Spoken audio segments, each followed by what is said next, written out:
Hello, my name is Emma. For my portion of the project, I covered TJX Company's value chain. From what I found, TJX Companies creates value for its customers through being one of the biggest off-price retailers. TJX Companies offers a variety of merchandise such as clothes, shoes, accessories, food, home goods, and many more. I also found that TJX Companies finds it extremely important to focus on how they interact with their customers as well as how they handle their customers. The company likes to focus on customer service so much because they want to make sure their customers are happy with their shopping experience, and this will allow them to come back for more shopping in the future. To create great value, TJX Company's major source of supplies and merchandise comes from local distribution centers. Every day, TJX Companies gets new merchandise delivered to their stores. This makes a variety of merchandise in their stores, which attracts more customers to come back more often. Another way TJX Companies creates value is by placing stores in high volume areas. Placing stores in locations with high volume brings in more people to their stores. This also allows them to capitalize on foot traffic. With that being said, TJX Company finds it very important to offer great service to their customers to keep them satisfied. So next up, we have the 5 forces analysis, or Porter's 5 forces specifically. This is a great way for corporations to kind of look and see how they're doing compared to competitors in their market, and just to kind of get like a better understanding of themselves. So first, when we talk about new entrants, it is definitely a concern for TJX companies to worry about new entrants, but they do operate at such a high volume compared to so many other places in the industry. They have over 4,500 stores. So, they're not worried necessarily that someone's going to pop up and be a big competitor, just already those big competitors that are established. As well as supplier bargaining power, they have an incredible bargaining power just because of their size. They're able to buy so many products for so cheap because of just how the bulk of that they can buy. They don't have too much internal competition. It would be like Ross or Burlington, kind of those other stores that operate with them. Of course, again, they're the ones that do the highest volume. So for threat of substitute, they would have to be, worried about those bigger corporations coming in. So like your full price retailers, the mall, because you can get those, you can order items from those stores right away rather than kind of like the treasure hunt, which is TJ Maxx's kind of atmosphere. Bargaining power, it's kind of low for customers because TJ Maxx does have that inventory shipping over all the time. So it's not like you'll go and it'll be the same thing over and over. Hello. So for my part in this project, I researched the business and corporate level strategies of the TJX companies.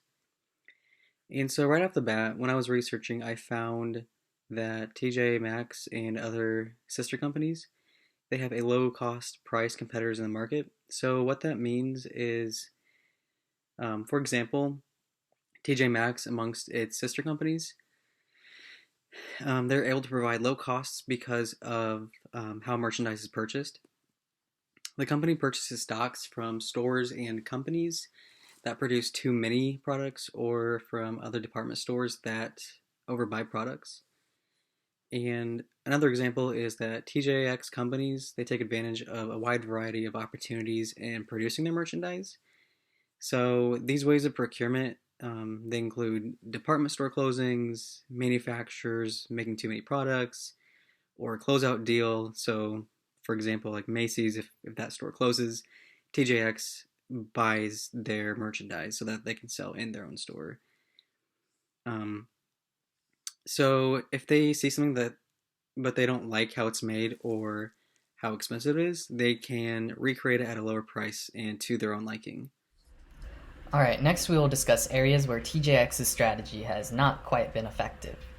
The main area where this is the case is with e-commerce. The industry average is that e-commerce makes up about 15% of total sales. However, with TJX, this figure is closer to about 2%. So TJX needs to find a way to adapt their style to an online store if traditional retail online shopping formats will not work. And then even still, many shoppers are still afraid to go out and shop due to the coronavirus, and e-commerce has increased. I have this figure right here, which shows that it has the projected e-commerce for the years 2019 to 2023 And as you can see, e-commerce sales are only going to keep increasing. And if TJX could find a way to increase e-commerce sales, it would lead to a huge increase in revenue and expansion. One thing that they do have coming in is that in late 2020 to early 2021 is an online presence for their chain store Home Goods. And adding this online presence will hopefully increase their overall presence in the e-commerce market. Now, for solutions in order to introduce an effective strategy, TJX really needs to start beginning to look at ways to increase its e-commerce market. Of course, this kind of approach may stray a little bit from what TJX kind of usually stands for with its traditional treasure hunt style, finding bargains and hidden gems, but simply making their website easier to use or even to search for specific brands would allow their site to be more user-friendly.